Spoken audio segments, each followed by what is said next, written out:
completa 80 anos, é da idade do seu Benjamin, do seu Desiron, né? Tem alguns irmãos aí da igreja que têm a mesma idade da igreja.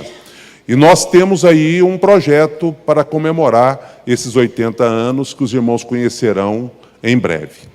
A partir também da segunda quinzena de agosto, nós entraremos naquele projeto, temos orado pelo pastor Edson Queiroz, ele não está 100% na saúde, tem tratado, né? Mas o projeto já estava pronto, e o tema deste ano é avivamento. E é um tema para a gente poder fazer uma diferença entre avivamento e animamento, expressão do próprio Edson Queiroz, né? O que é o genuíno avivamento e o que é um mero animamento, não é?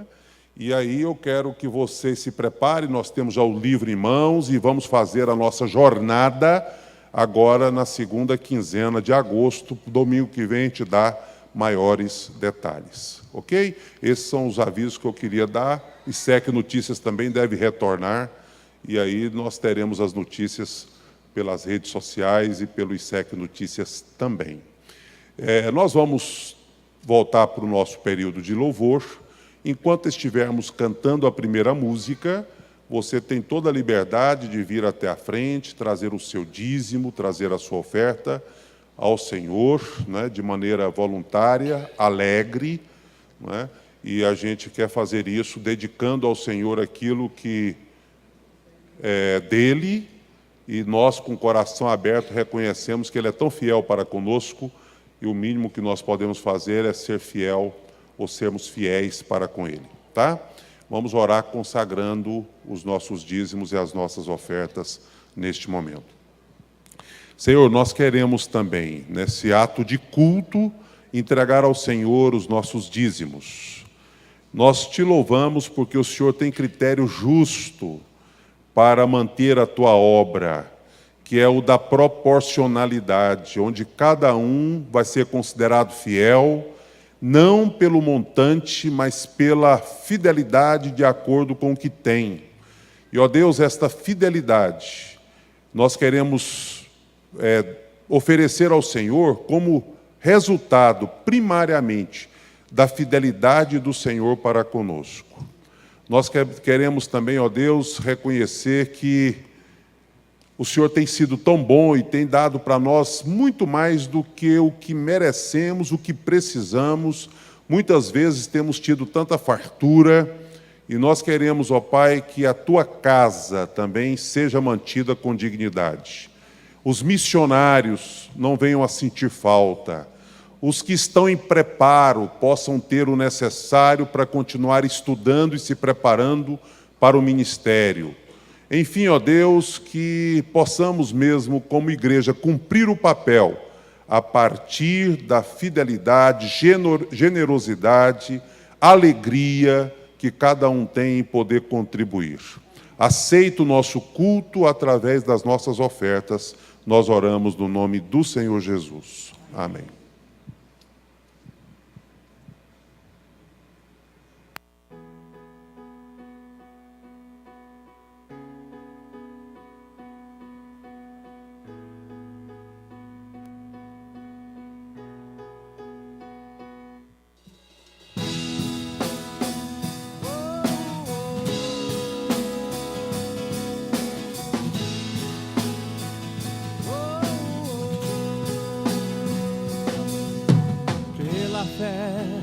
Posso clamar, pela fé posso enxergar,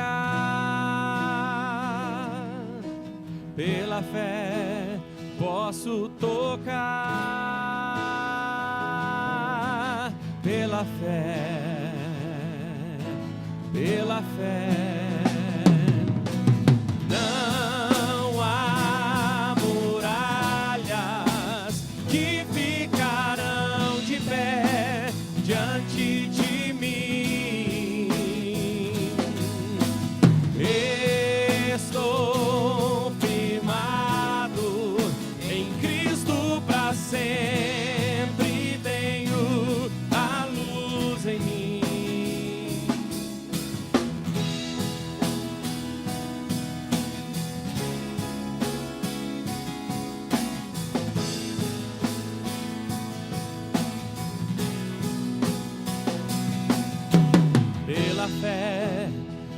posso mudar. Cante, igreja, adore ao Senhor. Erga a sua voz e declare em nome de Jesus.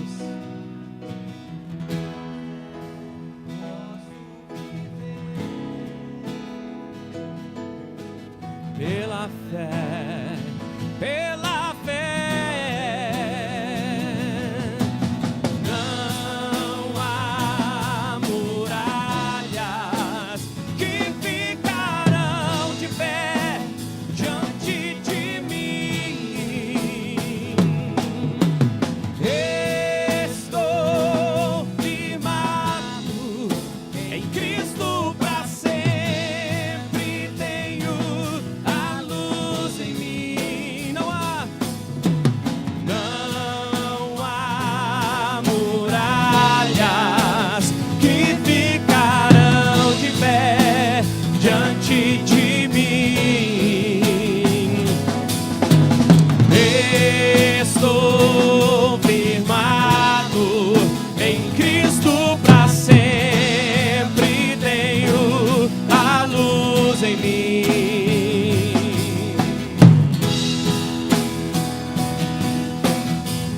Oh, oh, oh, oh, oh.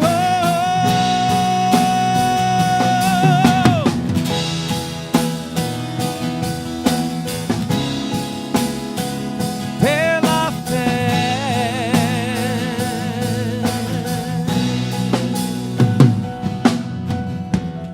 Quero que você feche os seus olhos nesse momento e apresente ao Senhor aquele pedido que você tem buscado, aquilo que você tem aguardado no Senhor.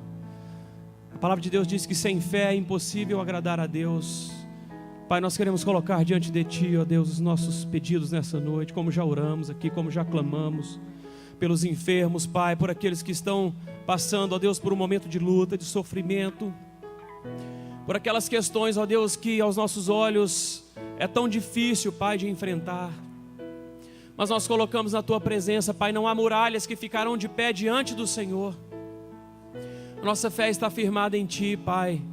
Nós confiamos e nós cremos, ó Deus, que o Senhor tem planos, ó Deus, e projetos de paz para o Teu povo, ó Deus. Ó Deus, e nós nos apoiamos nesta palavra, nós confiamos em Ti, queremos, ó Deus, exercitar a nossa fé, Pai. Queremos viver pela fé, queremos caminhar pela fé. Ó Deus, queremos ver o impossível acontecer, ó Pai, com os olhos da fé, em nome de Jesus. Em nome de Jesus.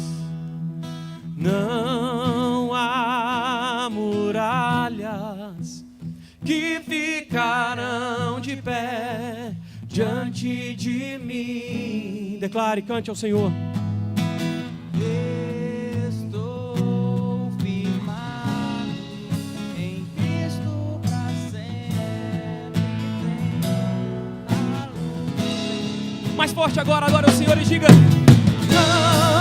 não há muralhas que ficarão de pé diante de mim. Estou firmado em Cristo para sempre, tenho a luz em mim. Pela fé, Pela fé, pela fé, pela fé,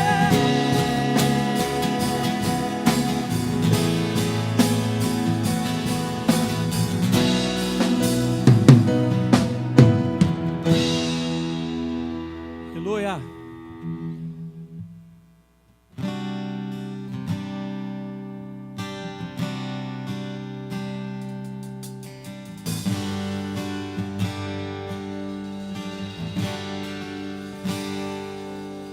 Quando tudo diz que não,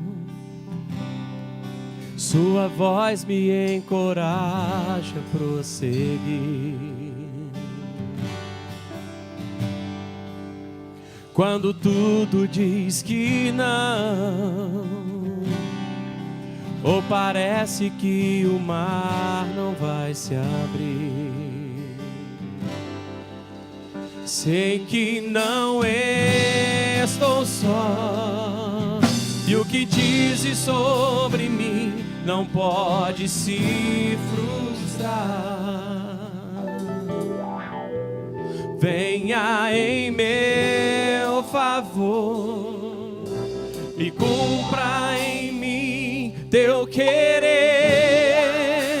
O Deus do impossível não desistiu de mim.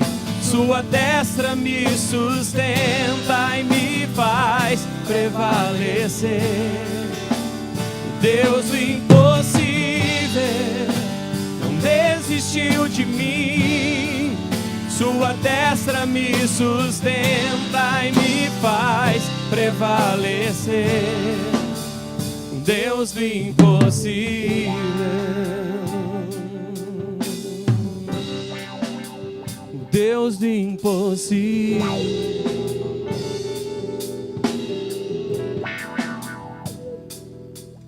Quando tudo diz que não, sua voz me encoraja a prosseguir.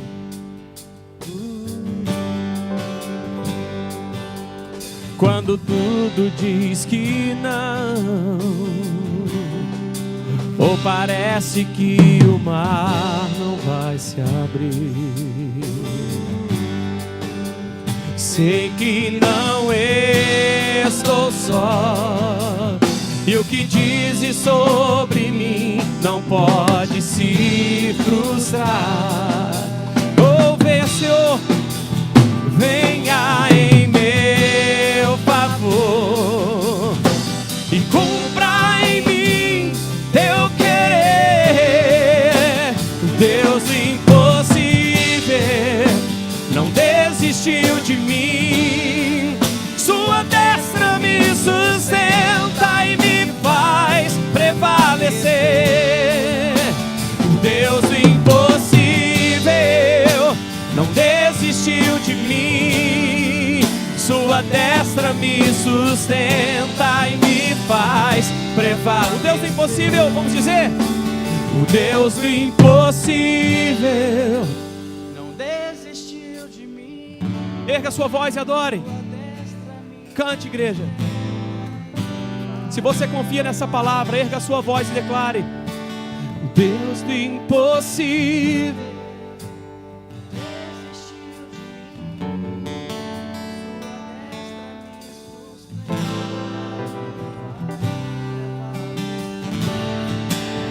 o Deus do impossível não desistiu de mim.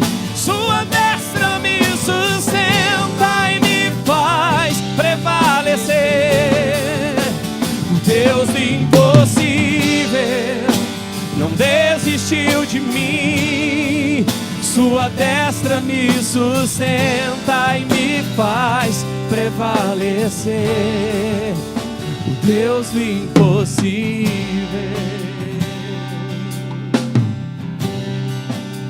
O Deus do impossível. O Deus do impossível.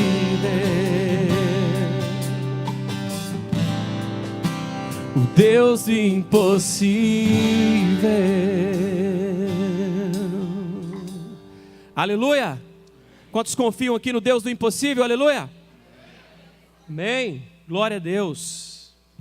Que bom, que privilégio podermos servir a um Deus tão presente nas nossas vidas, que realiza os seus milagres a todo momento nas nossas vidas. Amém?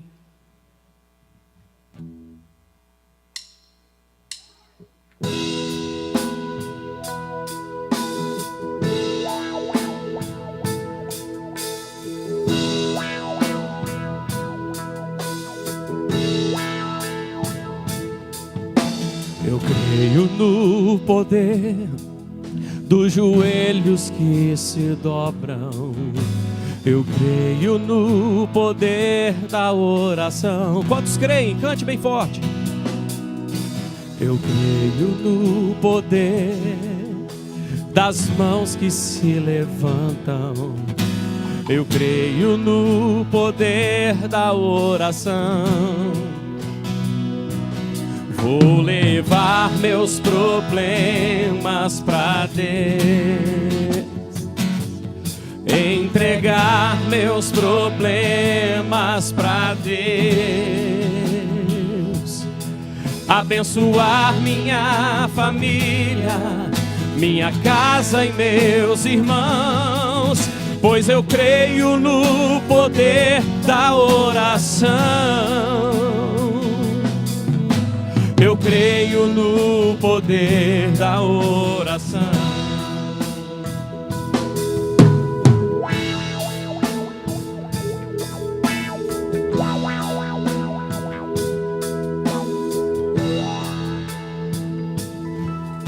Eu creio no poder da brasa viva no altar, incenso misturado à oração.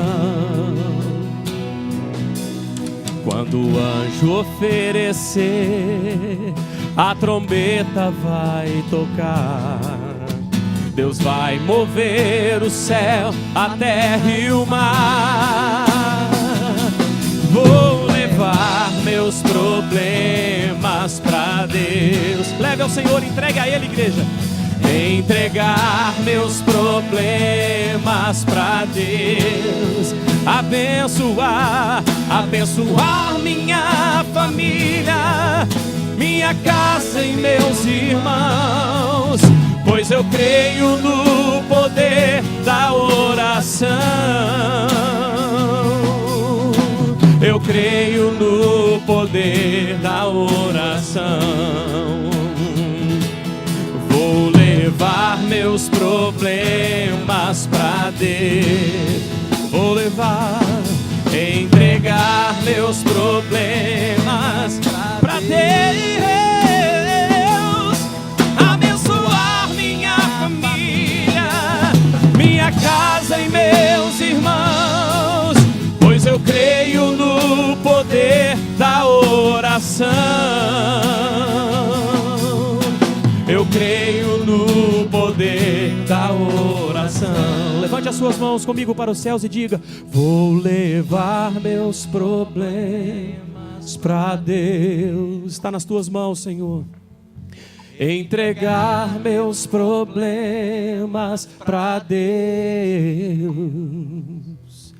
abençoar minha família, minha casa e meus irmãos, pois eu creio no poder da oração. Eu creio no poder da oração. Eu creio no poder da oração. Eu creio no poder da oração. Aleluia, aplauda o Senhor Jesus. Nós confiamos em Ti, Senhor. Nós declaramos que Tu és o nosso Deus. Ó Pai, nós confiamos que o Senhor tem ouvido o nosso clamor, a nossa oração, Pai. Volta os Teus olhos para nós, Espírito Santo de Deus. Sabemos que os Teus ouvidos estão atentos, ó Pai, para a oração que se faz neste lugar, para o clamor que tem subido até o Senhor, Pai. Ó Deus, e sabemos que nós obteremos a resposta, ó Deus, conforme a Tua vontade, conforme o tempo do Senhor estabelecido para as nossas vidas, ó Deus. Aleluia.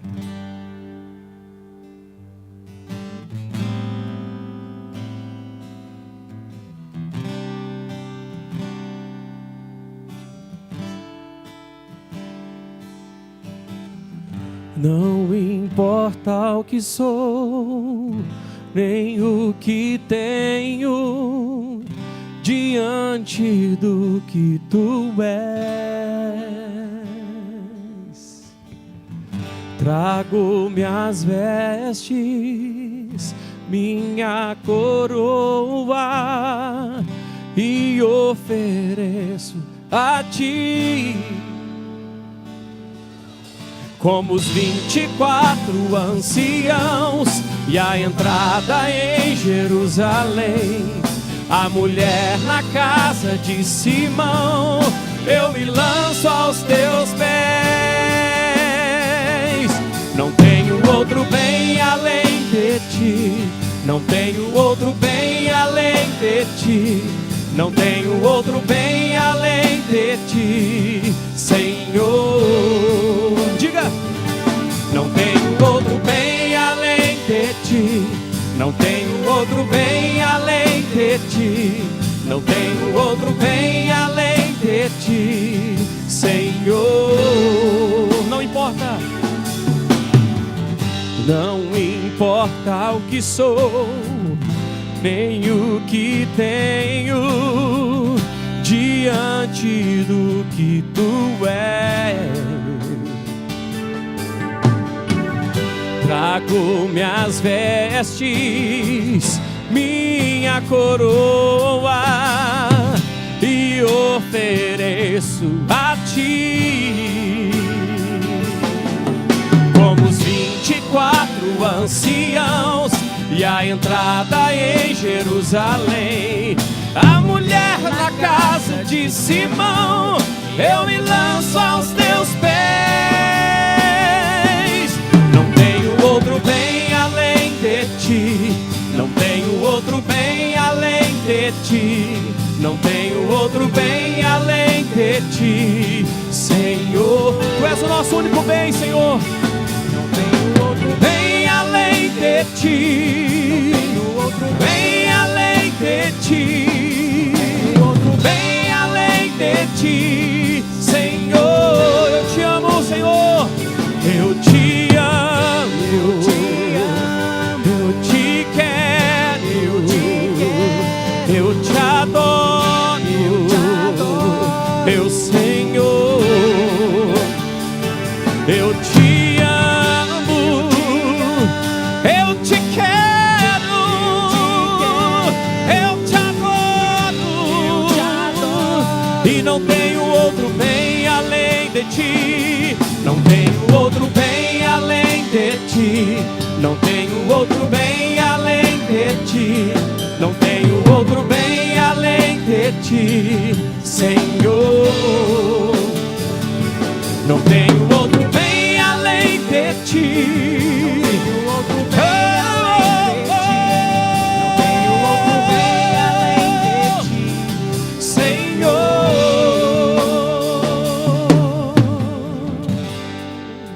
Aleluia. De fato, Ele é o único bem que nós possuímos. Amém? É um Deus que nos surpreende, um Deus que nos impressiona.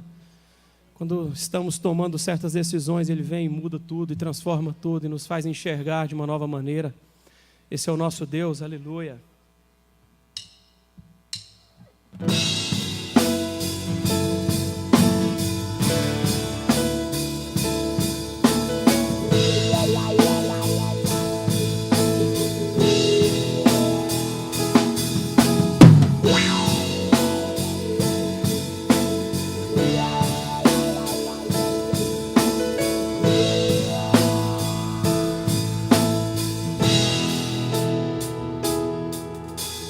Quando eu acho que entendi o teu jeito de agir, quando eu acho que alcancei os teus pensamentos outra vez, me fazes entender quão limitado sou, me mostrando que tu és o Deus que surpreende,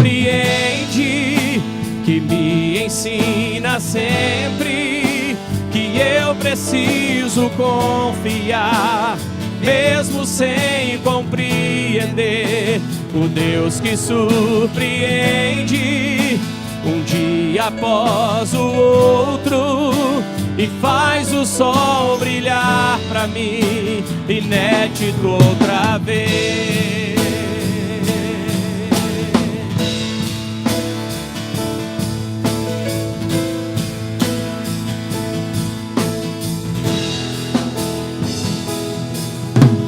Quando eu penso penso ser meu fim, tu tens um recomeço. Se este vaso se quebrar, tu fazes novo outra vez.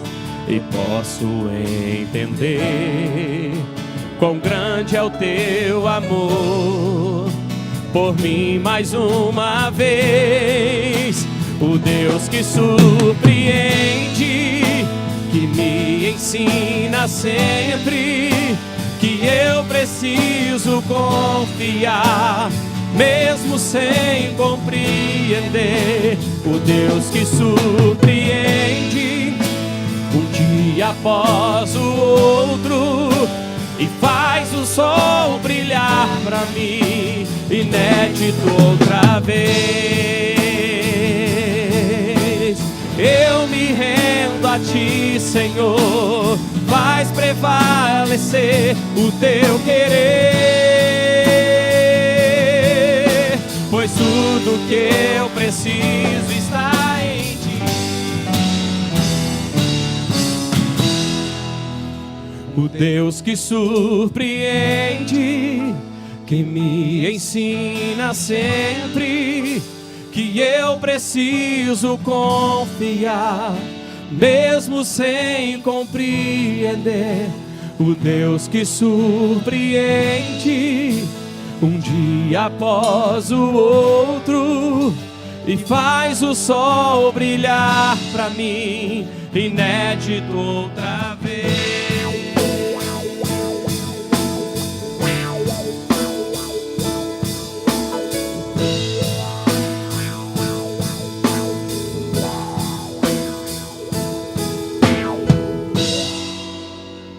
Aleluia, você pode se sentar, amém?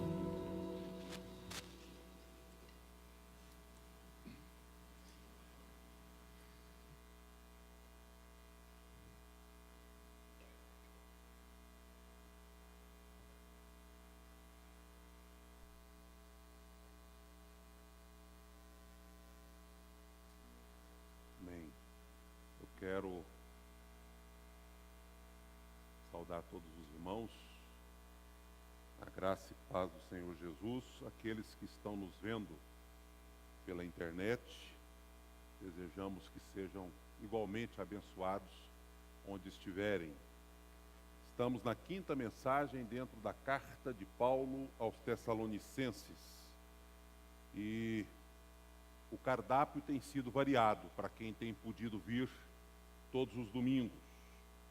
A gente viu e tem visto doutrina, a gente já viu sobre vida cristã, temos visto sobre encorajamento, testemunho, e nesta noite, no texto que está entre os versículos 13 do capítulo 4 e o versículo 11 do capítulo 5, nós iremos ter um pouco mais de doutrina, mas também uma mensagem de consolo, de conforto, de esperança para os nossos corações. Nas mensagens anteriores, hoje em um slide eu quero relembrar você, nós trabalhamos a respeito dos membros de Tessalônica que eram convertidos e davam um bom testemunho para os de fora. Isto caracterizava aquela igreja. Além dessa característica desta igreja, os seus líderes eram modelo e viviam para agradar a Deus. Isso nos dá uma direção, como é que nós devemos viver. Nós devemos viver para agradar a Deus. E nós aprendemos também que viver para agradar a Deus é viver em santidade, viver em amor e viver em maturidade. Andando em santidade no meio de uma cultura cheia de luxúria, sensualidade, promiscuidade, foi a mensagem já da semana anterior. Conhecendo e fazendo a vontade de Deus. Andar em amor é porque o amor do Pai enviou o Filho. O amor do Filho foi prático enquanto esteve aqui na terra. O amor do Pai e do Filho são derramados, ou é derramado sobre os nossos corações através do Espírito Santo. E quando isso acontece, nós somos capazes de amar como Deus quer que nós amemos. Andar em maturidade significa que o crente que agrada a Deus não fica de braços cruzados. Ele amadurece, ele cresce, ele desenvolve a sua vida cristã. Estudando 2 Pedro hoje pela manhã, nós tivemos a oportunidade de falar um pouco sobre isso. É incrível como as pessoas não entenderam ainda o projeto de Deus para as suas vidas. Não é? Você acha que o projeto de Deus para a sua vida é só te tirar do inferno? Não é. O projeto de Deus para a sua vida é que você tenha uma vida vitoriosa, uma vida em constante desenvolvimento, em constante crescimento. E nós estamos perdendo muitas vezes esta oportunidade, porque as pessoas não entenderam ainda que Deus nos salvou para crescermos, amadurecermos, desenvolvermos a nossa vida cristã, e Ele nos deu as ferramentas para isso. É a comunhão com os irmãos, através da igreja, do grupo pequeno, são instrumentos de crescimento que Deus nos deu, através do estudo da palavra, através da oração. E uma coisa que eu disse é o seguinte: nós confundimos muitas vezes. A salvação, ela é de graça. Ninguém precisa pagar nada pela salvação. Jesus Cristo já pagou por nós. Mas o discipulado e a vida cristã vitoriosa depende de esforço. Por isso que a Bíblia diz: esforçai-vos, não é? Nós dissemos isso pela manhã. Tem gente que pensa assim: não, tudo é de graça, então eu vou sentar, cruzar os braços e deixar as coisas acontecerem. Não é bem assim. Não é bem assim. Você precisa estudar se você quer crescer, você precisa orar se você quer ter intimidade, conhecer melhor a vontade de Deus, e é assim que você vai desenvolver a sua vida cristã. O contexto desta carta nos ajuda muito a compreender a mensagem, não é? Quando a gente olha para o contexto, nós precisamos reconstruir com prudência, com cautela, sem nenhum tipo de exagero, a situação religiosa e política daquela época. Era uma época de culto ao imperador. Era uma época de divinização das ideologias políticas. E o evangelho que Paulo prega é um evangelho que condena essa divinização. É um evangelho que condena os exageros. Se do lado de fora acontecia o culto ao imperador e até à própria cidade de Roma, para o lado de dentro havia uma excitação escatológica exagerada, que fazia com que a igreja não entendesse, não compreendesse direito o que significava os últimos tempos, a própria vinda de Jesus. E hoje o texto que nós vamos ler vai nos ajudar a entender um pouco isso. Não é? Ainda mais, os crentes de Tessalônica eram formados por pessoas de origem gentílica, alguns poucos de origem judaica, a maioria eram pobres, mas a Bíblia diz que havia algumas mulheres proeminentes naquela igreja. Então era uma igreja super heterogênea, mas com uma influência muito grande, e essa influência greco-romana vai realmente interferir na interpretação que a igreja dá para alguns temas importantes da vida cristã. Nós ainda aprendemos que aquela igreja tinha uma dificuldade, que é tema do sermão de hoje, muito grande, para poder estabelecer isso, afligia o coração deles, trazia dor para eles, que era fazer uma diferença entre os crentes vivos, que aguardavam a volta de Jesus, e os crentes que já haviam morrido. Qual é a diferença entre os crentes que morreram e os crentes que vão esperar a parousia, ou a vinda de Jesus Cristo? Existe diferença entre esses crentes?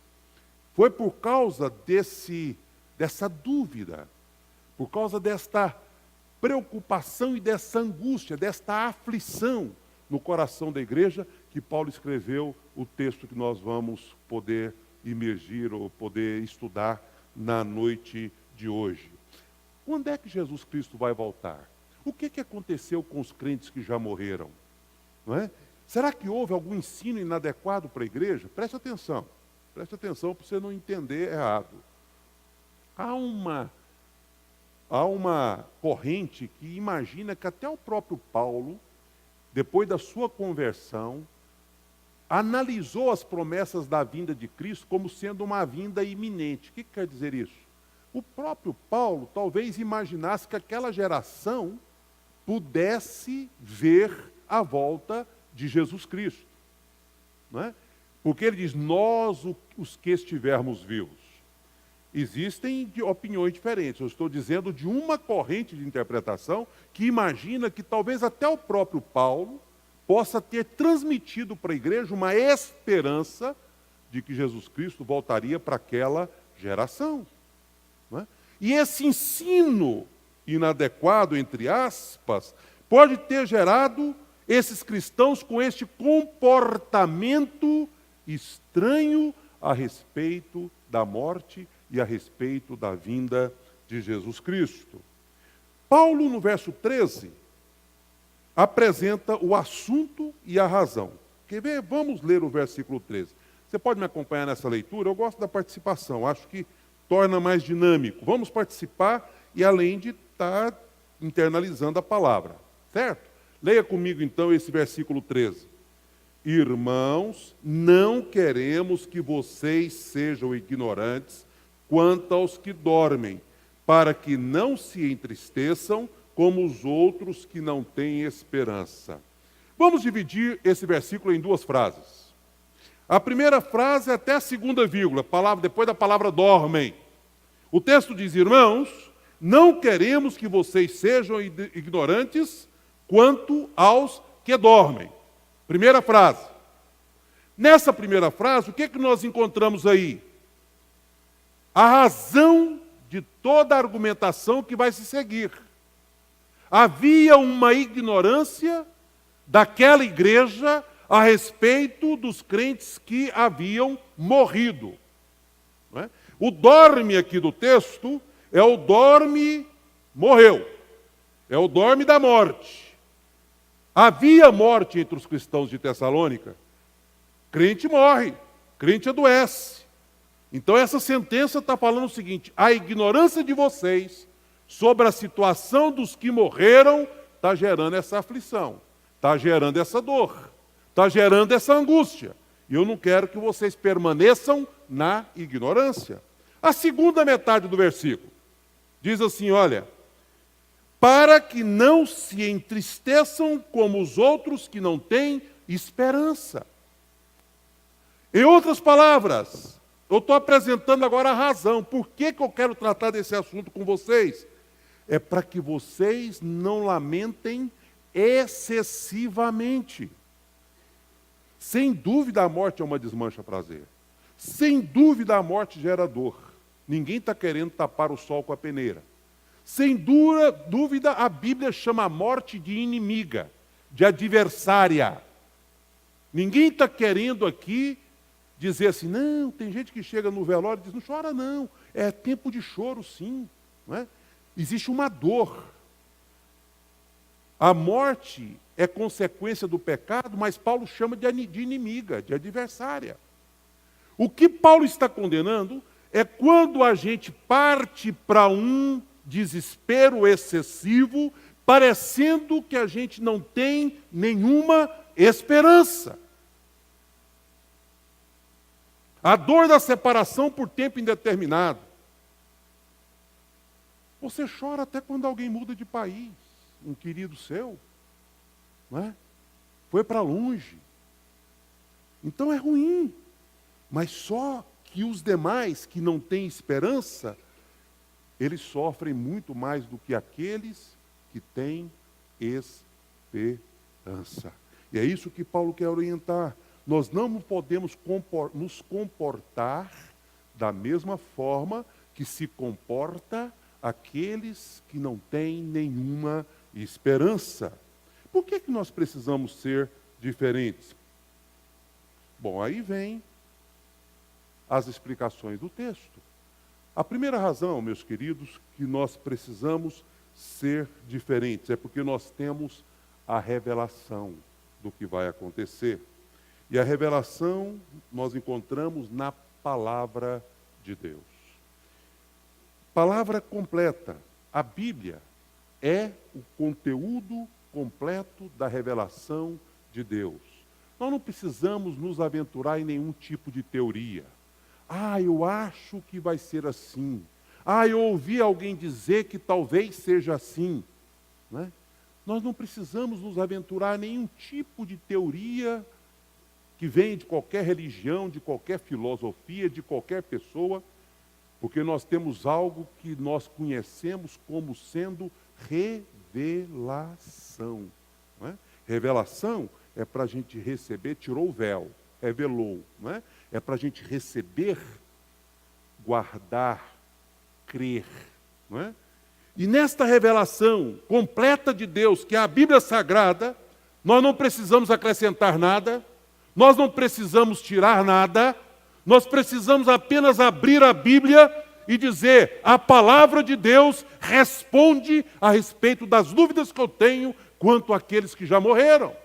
A palavra de Deus responde a respeito das dúvidas que eu tenho quanto àqueles que estarão vivos quando Jesus Cristo voltar. Nós temos a revelação da palavra de Deus. E nessa palavra nós temos resposta para duas perguntas. A primeira delas é: qual é o nosso credo? Em que nós cremos? Qual é a declaração de fé que nós proferimos? Então eu vou dizer qual é uma declaração de fé que nós proferimos a respeito deste assunto. É a declaração de fé que nós proferimos a respeito desse assunto, que elimina a aflição excessiva em virtude da morte. Sabe qual é? Nós cremos na ressurreição. Amém ou não? Você pode fazer essa declaração? Nós cremos na ressurreição. E a base da nossa fé, porque nós cremos na ressurreição, é a própria ressurreição de Jesus Cristo. E aí o verso 14 diz, olha aí o credo, se cremos, né? Começa com o verbo crer. Se cremos que Jesus morreu e ressurgiu, esta é a nossa base, cremos também que Deus trará mediante Jesus e com ele aqueles que nele dormiram. Qual era o credo dos primeiros apóstolos? Eles acreditavam na ressurreição. Da igreja primitiva, ela acreditava na ressurreição. Dos estudiosos e amantes da palavra, eles acreditam na ressurreição. Qual é o seu credo? Qual é o meu credo? Nós acreditamos na ressurreição. Quem morreu em Jesus também vai ressuscitar e voltar com ele nas nuvens, participando do cortejo da volta do Senhor Jesus. Esse é o nosso credo. É assim que nós cremos. É assim que nós cremos que nós vamos ressuscitar. Eu vou voltar sobre esse assunto, por isso eu paro aqui nesse primeiro momento. Não é? Mas a segunda pergunta é, nós cremos, nós temos uma revelação, a revelação é a palavra de Deus. Já respondemos sobre o credo, mas a segunda pergunta é, qual a diferença entre os vivos e os mortos? Qual é a diferença? Na verdade, Paulo está fazendo um quadro dos tempos do fim. Não é? É como se fosse um quadro. E o que Paulo leva a igreja a descobrir, é que estar vivo ou estar morto na volta de Jesus não faz qualquer diferença. O que faz diferença é estar em Cristo. Se eu estiver vivo, eu estou em Cristo. Se eu estiver morto, eu estou em Cristo. E isso é que faz toda a diferença. Mas você sabe qual era o grande problema da igreja do primeiro século que recebeu essa carta de Paulo? O grande problema é o seguinte. Parece que, coitadinho de quem morreu, perdeu. Né? Jesus vai voltar e eles não vão enxergar. Jesus vai voltar e eles não vão estar aqui. E Paulo diz, gente, pare com esta ignorância no sentido técnico. Né? Pare de ignorar. Vocês não estão entendendo nada. Então veja bem, o que ele diz no texto sagrado aí na sequência. Dizemos a vocês, pela palavra do Senhor, que nós, os que estivermos vivos, os que ficarmos até a vinda do Senhor, certamente não precederemos os que dormem, não teremos vantagens sobre os que dormem, porque aqueles que dormem, e daqui a pouco eu vou explicar esse verbo dormir, aqueles que dormem ressuscitarão e voltarão com o Senhor Jesus. É interessante. Qual que é o segredo então? Estar em Cristo. Não é? E a morte não nos separa de Cristo. O que é que Paulo ensina sobre isso? Nem altura, nem profundidade, nem as coisas do presente, nem as coisas do porvir, nem a própria morte poderá nos separar do amor de Deus que está em Cristo Jesus. Então, meus irmãos, morte não separa ninguém de Jesus. Pelo contrário, leva você ao encontro definitivo com Jesus. O corpo dorme, mas a alma já está com Cristo. Por isso que estar com Cristo é o segredo.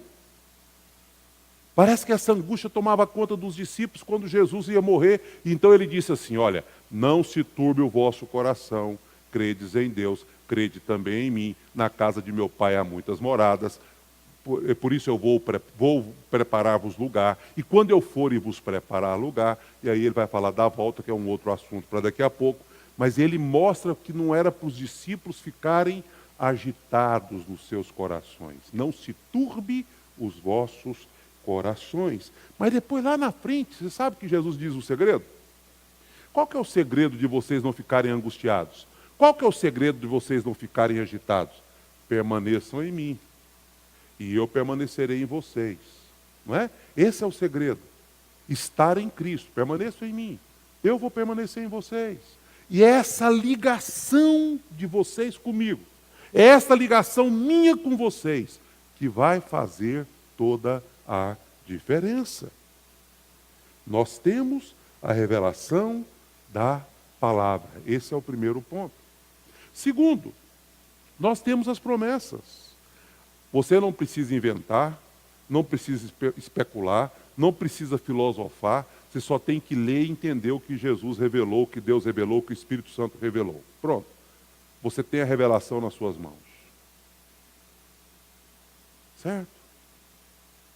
Agora, você tem, além da revelação, você tem as promessas. E Deus não é homem para mentir. Por isso, as promessas de Deus, elas vão se cumprir. Temos plena convicção disso. Não é? As promessas de Deus vão se cumprir. É claro que algumas pessoas não creem nas promessas. Paciência. Deus não é homem para mentir e nunca falhou. E a primeira promessa que eu quero destacar, eu vou destacar aqui algumas promessas do texto. Não vou sair do texto para procurar outras promessas na Bíblia. Mas a primeira promessa é de que Cristo voltará. Pronto. Cristo vai voltar. Não é? Os versos 14 e 15 dizem o seguinte, eu vou ler aqui, não está aí no quadro. Se cremos que Jesus morreu e ressurgiu, cremos também que Deus trará mediante Jesus e com ele aqueles que nele dormiram. Dizemos a vocês pela palavra do Senhor que nós, os que estivermos vivos, os que ficarmos até a vinda do Senhor, certamente não precederemos os que dormem.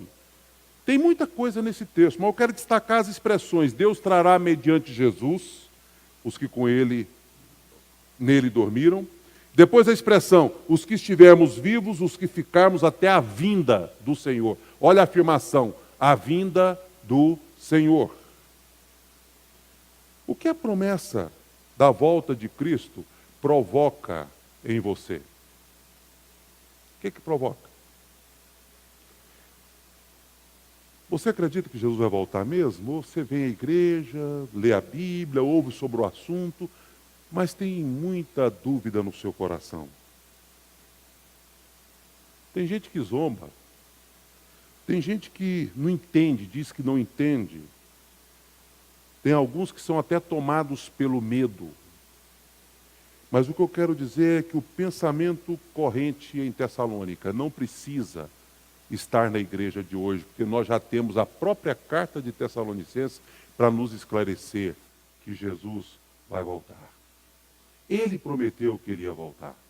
Volto de novo para o texto de João 14, quando ele diz: voltarei e vos receberei para mim mesmo, para que onde eu estou, estejais vós também.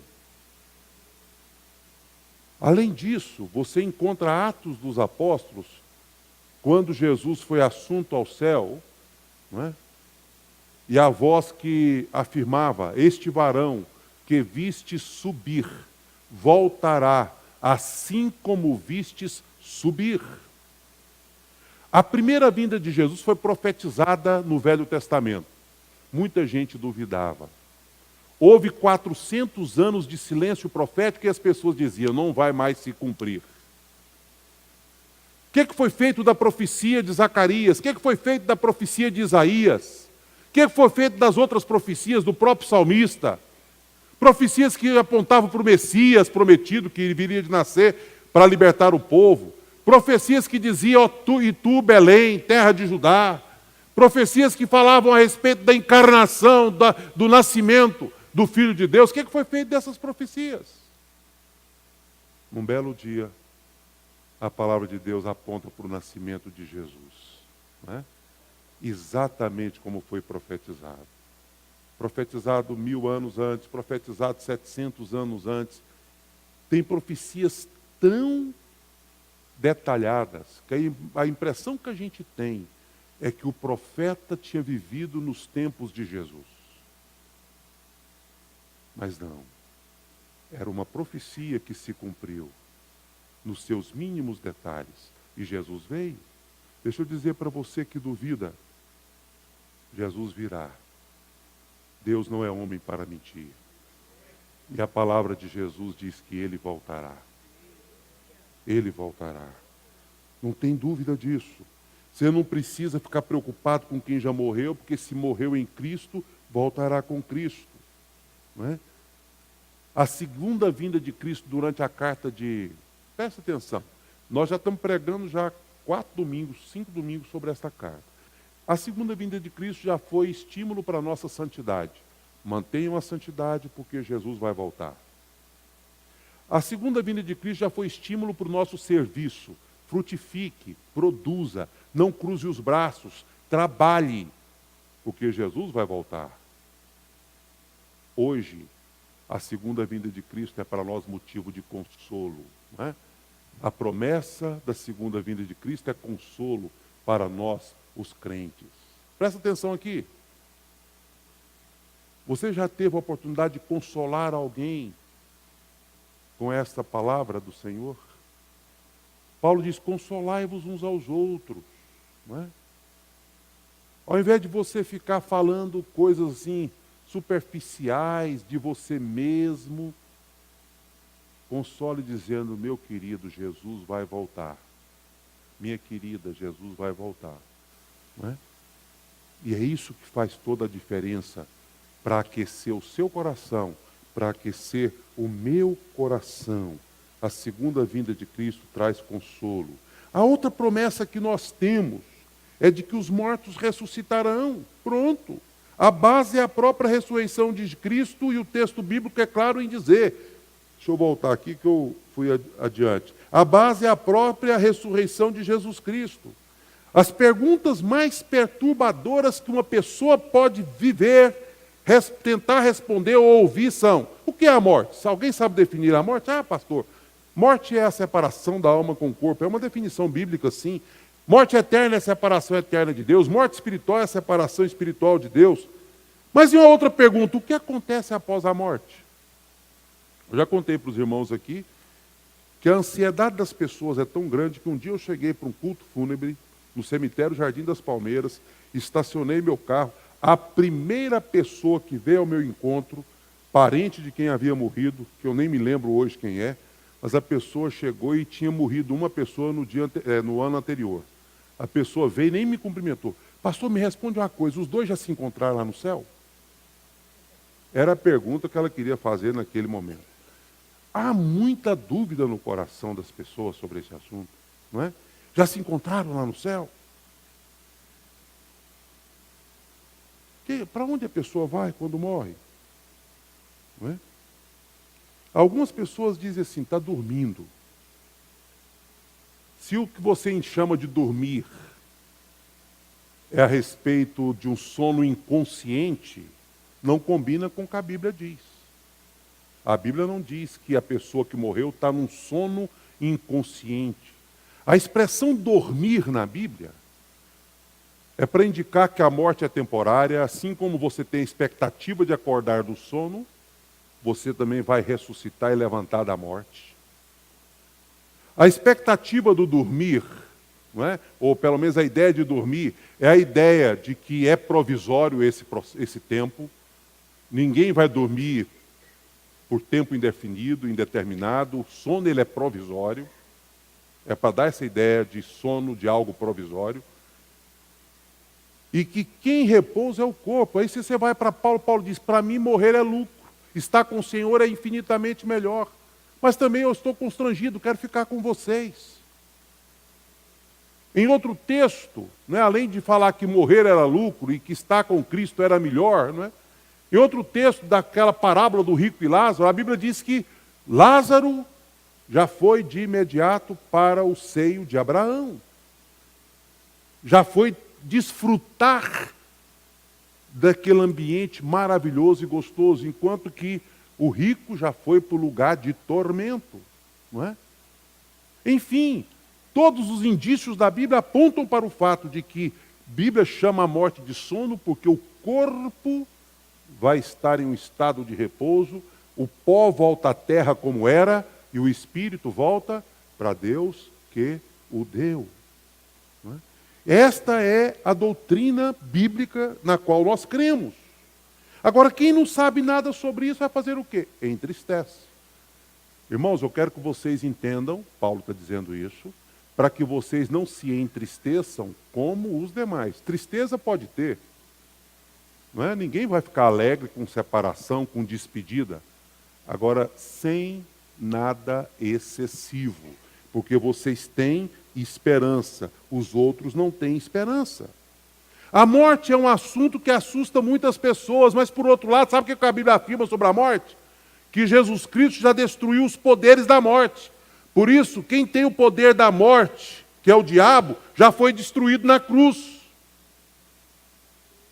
Nós não estamos mais sujeitos à escravidão. A palavra do Senhor revelada nos promete que haverá ressurreição e que a morte não pode nos deter. Um dia o Senhor irá acordar o corpo daqueles que morreram através da ressurreição, porque a morte é um estado temporário. E a ressurreição de Jesus é a base para aquilo que nós cremos. Os mortos em Cristo ressuscitarão assim como Ele ressuscitou. Os vivos não terão vantagem sobre os mortos. Por isso, para o crente, o morrer é lucro. E o viver só faz sentido se ele viver com Jesus. Sem Jesus não dá. Os mortos ressuscitarão. Terceira promessa. Os vivos serão arrebatados. Verso 17 diz, os crentes que estiverem vivos serão transformados e arrebatados para encontrar com o Senhor nos ares. Eu estava olhando a palavra arrebatamento, quantas vezes ela é usada na Bíblia, como ela é usada na Bíblia, e olhando para o relógio aqui, não dá tempo da gente descer a muitos detalhes. Contudo, eu queria só citar alguns textos bíblicos que mostram, por exemplo, o arrebatar rapidamente. Filipe estava evangelizando o eunuco, e aí Atos capítulo 8 diz que ele foi arrebatado, né? Desapareceu assim instantaneamente da presença do eunuco. Arrebatar pela força. A multidão queria arrebatar Jesus para fazê-lo rei. A força. É uma outra expressão lá em João capítulo 6. Arrebatar para o novo lugar. Paulo foi arrebatado da terra para o céu, terceiro céu, viu coisas que olhos jamais imaginavam ver. Arrebatar do perigo. Paulo foi arrebatado da turba dos judeus que queriam matá-lo.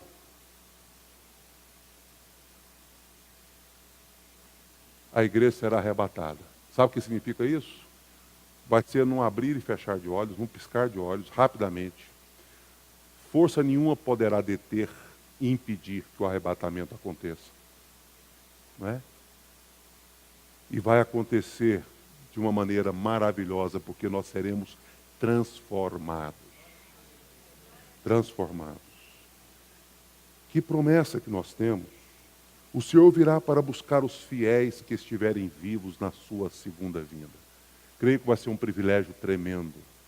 Quando nós estudávamos escatologia no seminário, você vê há quantos anos atrás, de 77 até 80, um dos professores ficava lá, né, explicando para a gente naquela época, dizendo assim, o mundo vai parar, e esse negócio de fuso horário, né, diferença aí de tantas horas do Oriente para o Ocidente, né, do Japão para o Brasil, isso, aquilo, aquilo outro. E ele dava tantas explicações, né? Dentro de pouco tempo, a tecnologia avançou de tal maneira que uma das coisas que me chamou a atenção foi na Copa do Mundo de 2, 3 Copas atrás, quando uma reportagem dizia que mais de 75%, 80% da população mundial estava simultaneamente assistindo os jogos da Copa do Mundo. Que não é unanimidade. Futebol contagia muita gente, mas não é unanimidade. Você encontra muita gente dizendo que não gosta de futebol. Agora eu imagino quando o zap de todo mundo começar a apitar, pim, pim, pim, e aí plantão do jornal e tanta coisa acontecendo e dizendo, vá para frente da televisão, porque tem algo extraordinário acontecendo. Não é? Aí vai se cumprir a profecia bíblica que diz, todo olho verá. Agora você imagina, a minha geração não sabia como isso era possível de acontecer há 30 e poucos anos atrás. Hoje, isso é a coisa mais simples do mundo. Um movimento dessa natureza pode ser dia, pode ser noite, você vai acordar seus filhos, vai acordar todo mundo, vai dizer, gente, está acontecendo algo extraordinário. Um coral de anjos, não é? Jesus nas nuvens, cortejado pelos santos que morreram com ele. Aquele filme, né? Deixados para trás, que muita gente assistiu, tem vários filmes, né? Mostra como será o arrebatamento, como vai acontecer esse dia, não é? Ali tem uma visão teológica, não importa o seu ponto de vista, mas o que o filme apresenta é muito interessante. É muito interessante. O Senhor virá, a igreja será arrebatada. Nós temos esta promessa. Terceira promessa que nós temos, aliás, quarta, né? Terceira foi o arrebatamento. Quarta promessa, os salvos estarão para sempre com o Senhor. Agora é definitivo. O encontro com o Senhor será um encontro triunfal. 4 estágios na vida do noivo daquela época com a sua noiva. O primeiro estágio é do compromisso. Cristo se comprometeu em amor com a sua igreja. O segundo estágio é o do casamento. Nesse tempo o noivo paga o dote, e Cristo pagou com o seu próprio sangue pela vida da sua noiva, que é a igreja. Depois o cortejo até a casa do noivo, acompanhado dos seus amigos. Jesus Cristo vai voltar, acompanhado dos santos, dos remidos, dos anjos, para arrebatar a sua igreja e encontrar-se com a sua noiva. E por último, as bodas propriamente ditas, que vai ser o encontro final, íntimo, eterno. E é este encontro final, íntimo e eterno que nós estamos aguardando. Esse encontro será também glorioso. Sabe por quê? Porque você vai receber corpo glorificado. Por isso que vai ser glorioso. O seu corpo não vai mais envelhecer. As enxaquecas vão acabar. Né?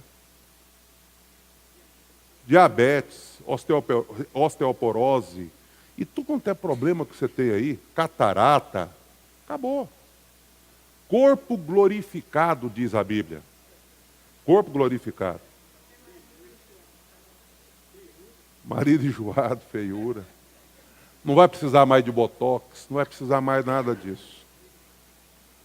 Sabe por quê? Porque a Bíblia diz que você vai receber corpo glorificado. Vai ser um dia glorioso, não é? A Bíblia diz também, meus queridos, que vai ser glorioso, sabe por quê? Porque os inimigos da igreja já estarão destruídos. Quem são os inimigos da igreja? A velha Babilônia, o anticristo, o falso profeta, o diabo, a morte, o inferno, os ímpios, todos estarão destruídos. Vai ser um dia glorioso, sabe por quê? Porque não haverá mais dor, as lágrimas serão enxugadas de todo o rosto, porque não tem mais morte e nem dor, então não precisa ter lágrimas. Então se cumprirá o desejo de partilhar da vida de Jesus para todo sempre.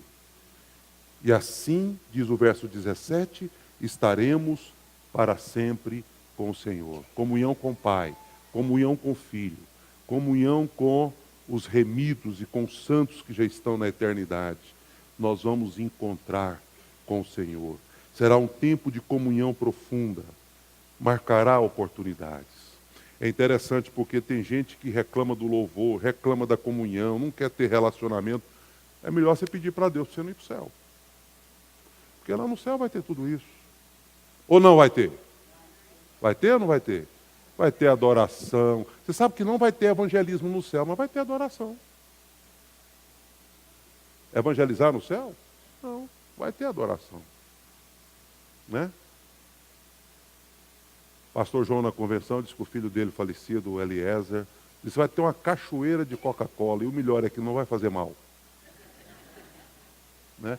Só que alguém pregou isso lá na igreja do Armando Bispo, disse que ele estava assim sentado, foi aquele Paulinho Palhaço, né? Aquele lá de Belo Horizonte, disse que o Armando Bispo ficava lá de trás fazendo assim, ó. Não vai ter Coca-Cola não, né? Mas a grande verdade é que nós vamos ter comunhão com os remidos, vamos ter louvor, adoração, serviço, e nada disso vai gerar sofrimento, angústia, nem dor. Nós vamos desfrutar da eternidade com o Senhor. Para terminar, meus irmãos, terceiro ponto, nós temos as orientações para aguardar a vinda de Jesus. Você não está sem orientação, você não está desnorteado, não. Você tem informações do que fazer e como fazer para esperar a volta de Jesus Cristo. A primeira orientação, preste atenção que eu serei breve nessa conclusão. A primeira orientação, sabe qual é? Está no capítulo 5 já. Nos 3 primeiros versículos, eu vou colocar aqui agora mesmo. Não perca tempo querendo determinar a volta de Cristo. Não perca tempo. Tem muita gente por aí que já fez profecia, já marcou data, né? Líder de religião, líder de igreja. Puxa vida, a Bíblia diz que o dia e a hora ninguém sabe. Então vamos ver a orientação de Paulo sobre esse conselho, de como esperar a vinda de Jesus. Ele diz assim nos versículos 1 a 3.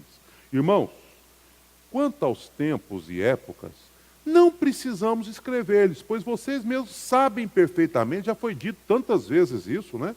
Que o dia do Senhor virá como ladrão à noite. Ladrão não avisa, né? Quando disserem paz e segurança, a destruirão virá sobre eles de repente, como se dores de parto à mulher grávida, de modo nenhum escaparão. Tem gente que quer saber estudar os sinais, quer saber quando, está perto, está longe, está chegando, não está, vai passar. Tá... Tem gente que pôs até versículo na Bíblia que não existe. Na travessia do milênio, o pessoal ficava pegando um texto, acho que de Nostradamus aí, né? Dizer, é verdade, pastor, que está escrito na Bíblia que 1000 passará, 2000 não chegará? Pois na minha não está escrito isso não. Né? O que na minha Bíblia está escrito é que 1000 anos para o Senhor é como um dia, e um dia como 1000 anos. Não é? Pode ser esta noite, pode ser daqui 1000 anos. Porque Deus não está limitado a tempo como nós estamos. Deus não tem relógio. Não é? Como que as pessoas esperam ladrão à noite? Se prevenindo, não é verdade? Se prevenindo. Põe um cachorro brabo, põe uma cerca elétrica, não sei o quê. Qual que é a ideia desta figura? É dizer assim, estejam preparados, a qualquer momento o Senhor poderá vir. Como o relâmpago que sai do Oriente e se mostra no Ocidente, assim será a vinda do Filho do Homem. Exatamente o dia? Ninguém sabe. Procurar feitos espetaculares? Não precisa. Os avisos da volta de Jesus estão estampados por aí. Mas o dia e a hora só o Pai sabe. Nós precisamos estar constantemente preparados. Segundo conselho que nós temos nesse capítulo de número 5, o dia e a hora ninguém sabe, então estejam preparados sempre. Olha o que diz os versos 4 a 7. Mas vocês, irmãos, não estão nas trevas, para que esse dia os surpreenda como ladrão. Vai surpreender aqueles que não sabem nada. Vocês já sabem, estejam de prontidão. Vocês todos são filhos da luz, filhos do dia. Se o Senhor vem na noite, não é? Não se preocupe, porque a noite aqui é uma linguagem simbólica. Vocês não são da noite, vocês são do dia, são filhos da luz. Portanto, não durmamos como os demais. Não estejamos atentos, mas estejamos atentos. Sejamos sóbrios, pois os que dormem, dormem de noite. E os que se embriagam, embriagam-se de noite. Vocês são do dia. Ou seja, estejam de prontidão. Tem um amigo nosso aí, que eu não vou citar o nome, apesar de não ser pejorativo o que eu vou dizer, eu acho engraçado e não pejorativo. Mas ele não tem pressa mesmo. É a pessoa mais calma que eu já vi. E ele era pastor aí numa igreja, e o irmão que nós conhecemos bem, alguns aqui conhecem, era membro dessa igreja na época. Aí ele dizia assim: irmão, eu vou passar lá para pegar o senhor 6 horas para ir descer para o rio e pescar, hein? Amanhã, tá bom? Tá bom. Aí ele levantava às 5h30, tomava o café, pegava a trouxinha, colocava lá e 6 horas nada. 7 nada. 8 nada. 9 nada. 10 nada. Chegava 11 horas. E ele contava isso para mim, ria esse irmão. Encontrei com ele no supermercado há poucos dias. Ele contava e ria, esse pastor, ele marcava 6, chegava a 11, kkkk, né? Naquela calma, andando assim. Ô irmão, deu uma atrasadinha, vamos? Mas eu acho interessante é porque ele disse o seguinte: eu estava com a minha tralha pronta lá na porta na hora que ele marcou. 6 horas ele marcou. Chegou às 11. Mas a minha tralha estava lá na porta de casa esperando ele desde as 6. Que hora que Jesus vai voltar eu não sei, mas a sua tralha tem que estar pronta. Desde o começo. Né? Chegou, vamos, estamos aqui, pronto, podemos ir. Né? Já eu não tenho que preparar mais nada. Lembra da parábola das 10 virgens? O que aconteceu com as 10 virgens? 5 delas preparadas. Tinha azeite suficiente. As lâmpadas estavam acesas. 5 foram comprar azeites e o noivo chegou. Né? Depois, Senhor, abre-nos a porta. Nós somos virgens. Não podemos ficar. Mas a porta já estava fechada. Né? Aquele não era o tempo de ir atrás do azeite. Aquele era o tempo de aguardar a chegada do noivo. Portanto, meus irmãos, revistam de fé, de amor, de esperança, estejam prontos esperando a volta do Senhor. Último conselho. A nossa esperança é estar com Jesus, seja na vida, seja na morte. Olha o que diz os versos seguintes. Não é o 4 a 7, que esse nós acabamos de ler. É o de 8 a 11. Porque Deus não nos destinou para a ira, mas para recebermos a salvação por meio do nosso Senhor Jesus Cristo. Ele morreu por nós, para que quer estejamos acordados, quer dormindo, vivamos unidos a Ele. Por isso exortem-se e edifiquem-se uns aos outros, como de fato vocês estão fazendo. Não é? Exorte uns aos outros. Edifique uns aos outros. console uns aos outros com estas palavras.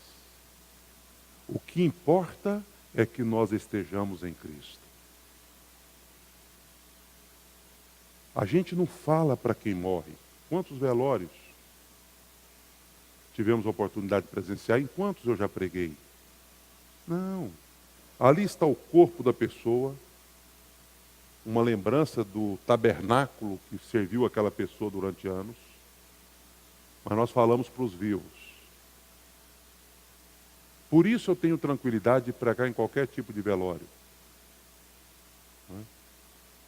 Uma vez uma pessoa que eu nunca tinha visto, lá do Jaó, né? Me liga. Ah, o senhor podia vir aqui pregar? Posso. Na verdade, me pegou de surpresa, velório não tem esse negócio de esperar. Não, depois da manhã não, tem que ser na hora, né? Então me ajeitei e fui. Mas aí a pessoa fez a questão de me dizer, com medo de eu não ir. Olha, eu quero que o senhor saiba que é suicídio, né? O filho dela entrou para o quarto dos pais, pegou uma arma do pai e deu fim na vida. Eu vou lá pregar. Agora, qual que é a diferença quando você prega para um velório de alguém que morreu em Cristo? Em Cristo. É porque você prega para os vivos, na certeza de que quem morreu já está com o Senhor. Não é? Você pode falar, você não fala ao morto, mas você fala sobre o morto. Não é? Você não fala para ele, mas fala sobre ele. Porque nós temos uma esperança de que o segredo não é estar vivo, dormindo, acordado ou morto, dormindo. O segredo é estar em Cristo Jesus. Quer vivo, quer morto, quer acordado, quer dormindo. O segredo é estar em Cristo Jesus.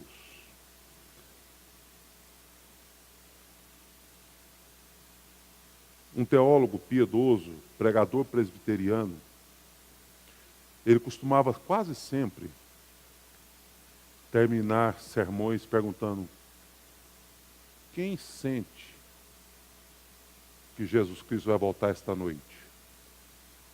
Ninguém levantava a mão. Aí ele dizia: vocês fiquem preparados, pode ser. Né? Pode ser. A vida é uma incógnita. Jesus pode voltar esta noite, na madrugada de amanhã. E se ele não voltar, eu posso partir para encontrar com ele. Você está preparado? Não importa se vai ser a volta de Jesus ou se vai ser a sua partida. O que importa é, você está pronto? A Bíblia diz nesse texto: vigiemos e sejamos sóbrios, porque o dia e a hora ninguém sabe. A única coisa que nós podemos ter certeza é: se eu morrer hoje, eu vou me encontrar com Jesus. Ou então, se ele voltar hoje, eu serei arrebatado para estar com ele nos ares. Essas são as duas certezas que a Bíblia diz que você pode ter. Quero convidar Dona Enedi para nós cantarmos um hino e fazermos uma oração, terminando o nosso culto. O hino já está até aberto aqui nos Salmos e Hinos, perto da Ivani, aqui, Dona 124. Pedi para o Tiago achar aí. 124, como é que é o título dele aí? Olha para mim, por favor. Dia Glorioso, viu, Tiago? Dia Glorioso 124. Eu queria convidar a igreja para ficar em pé. Nós vamos cantar este hino com muito mais alegria do que o comum, do que o normal, porque hoje nós ouvimos sobre a ressurreição e sobre a volta de Jesus.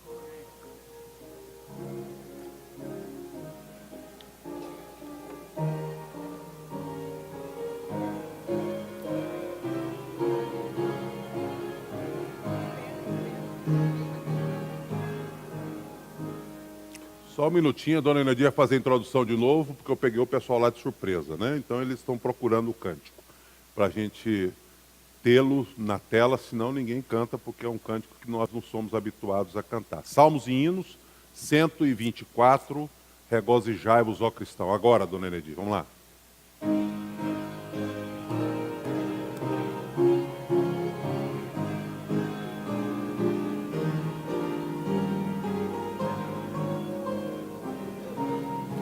Preste atenção na letra, cante e vibre. Regozijai-vos, ó cristãos, o Senhor não tardará. Eis o dia glorioso, vem em que Cristo voltará. Ó dia triunfal de Cristo, quando lá do céu descer, estejamos prontos, jubilosos, o Senhor a receber. Regozijai-vos, ó cristãos, o Senhor não tardará. Eis o dia glorioso, vem e que Cristo voltará. Eis com milhares sem tardar, sobre as nuvens ele vem. Os fiéis com ele a se encontrar, subirão em glória além. Um dia triunfal com Cristo, quando lá dos céus descer, estejamos prontos, jubilosos, o Senhor a receber. Regozijai-vos, ó cristãos, o Senhor não tardará.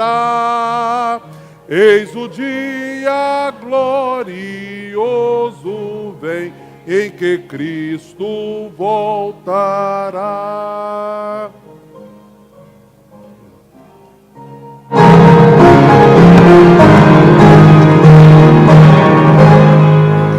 Glorificado então será nos remidos o Senhor, pois o mundo inteiro Aqui ver seu poder e seu amor. Ó dia triunfal de Cristo, quando lá dos céus descer, estejamos todos jubilosos, o Senhor a receber. Regozijai-vos, ó cristãos, o Senhor não tardará. Eis o dia glorioso, vem em que Cristo voltará. Aleluia. Amém. Eu quero convidar a nossa irmã Naildete, pastora Naildete, para vir aqui fazer uma oração. Ela está conosco desde domingo passado, né? E eu achei o culto hoje assim muito machista. Não teve nem mulher no back vocal hoje, só homem, né? Vamos pelo menos ter esta oração final com a voz feminina. E vamos pedir que Deus encha o nosso coração de alegria para aguardar a gloriosa volta de Jesus. Amém. Pai querido, nós te louvamos de todo o nosso coração por essa salvação tão maravilhosa, tão plena e poderosa que o Senhor trouxe para nós em Cristo Jesus, teu Filho amado. Graças, Pai, porque teu Espírito Santo nos confirma sempre, ó Deus, que a certeza que um dia estaremos com Jesus, vivendo na glória com Ele, tendo a sua glória, tendo a sua semelhança. Pai, a obra que o Senhor enviou teu Filho amado para realizar, teu Espírito Santo que habita em nós para realizar em nós, é tremenda, é gloriosa. Nós só temos que agradecer grandemente, Pai, porque não precisamos confiar só em nós, mas nós confiamos no poder do Senhor que está liberado a nós, para que sejamos mais do que vencedores por Cristo Jesus que nos amou. E naquele dia estaremos mesmo prontos para recebê-lo com alegria, com louvor e adoração, porque Tu és fiel. Aquele que começou boa obra em nós é poderoso para completá-la até o dia de Cristo Jesus.